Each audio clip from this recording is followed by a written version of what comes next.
شفتي الا جربتي هاد الطريقه هذه ديال الرايب اللي غنشارك معاك، كوني اكيده هي اللي غتولي معتمده عندك. انا غندير لكم الكميه مضوبله وانتم تقدروا ديروا غير النصف ديال الكميه. بالنسبه لهاد التعليق هذا هو اللي كيفرحوني بحال هاد التعاليق، حتى كتجرب الانسان كيجرب عاد كيحكم. ماشي بحال شي تعاليق يعني كيحكموا عليك باقي ما جربوا ما ذاقوا ما حتى شي حاجه وكتحكم عليك. المهم على العموم مشكوره على هاد التعليق هذا، وما كرهتش كاع اللي جرب هادشي وصفه تخليها ليا في التعاليق. كيف ما قلت لكم هذا الريب هذا غادي نزيد فيه نيدو، كيجي عاقد كيجي بنين كيجي رائع. هاد الوصفه هذه راه معتمده عندي جايه ل 12 عام هكذاك. ندوزو للطريقه قبل ما نطول عليكم. هنايا انا غادي ندير فيه النيدو بطبيعه الحال. الا بغيتو ديروا نص لتر ديال النيدو وما عرفتوش الكميه، كتاخذوا كاس ديال النيدو كديروا معاه 3 كيسان الماء. هنا انا درت هذا الكاس الاول الماء وخلطته هكا باش ما يكورش ليا الماء عادي من الروبيني.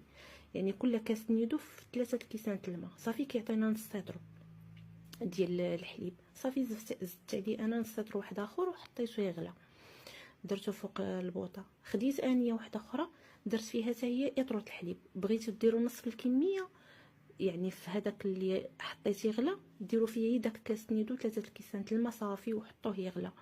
وفي هذه الانيه ديروا اي نص لتر واحد ديال الحليب. راكم فهمتوني؟ صافي هنا غندير جوج ياغورت ديال الفاني يعني بنكهه الفاني وجوج ساشيات ديال النيدو. درتو نصف الكميه ديروا اي ساشيه وحده وياغورت واحد. الا كانت الياغورت ديال البنان حتى هو راه ديجا مجربه، حتى هو المذاق ديالو كيجي غزال، غير يكون هكا الياغورت يكون عاقد. راكم عرفتوا النوعيه ديالو.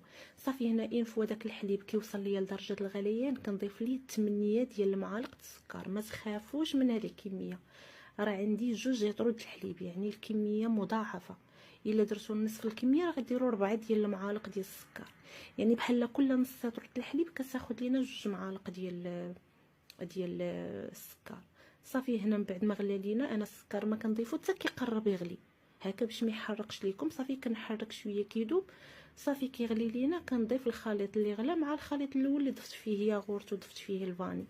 صافي غادي نخلطهم غير تخليطه خفيفه، يعني ما تبقاي تقلبي لا بايدك لا حقا تيحرق يعني الايد ديالي تحمل ديك الحراره ولا ابدا. صافي تبعي الطريقه ديالي صافي وديريهم في كويسات. خلطي ديك التخليطه خفيفه ديريهم هكا في كويسات ديالك، ديريهم في قرعه، ديريهم في سوبيره اللي بغيتي غطي عليهم. ما عندكش غطي عليهم غير بالسلوفان هكذا ودخليهم الفران. انا الفران سبق لي وسخنته واحد شويه، راه ماشي حتى كيولي طايب يدفى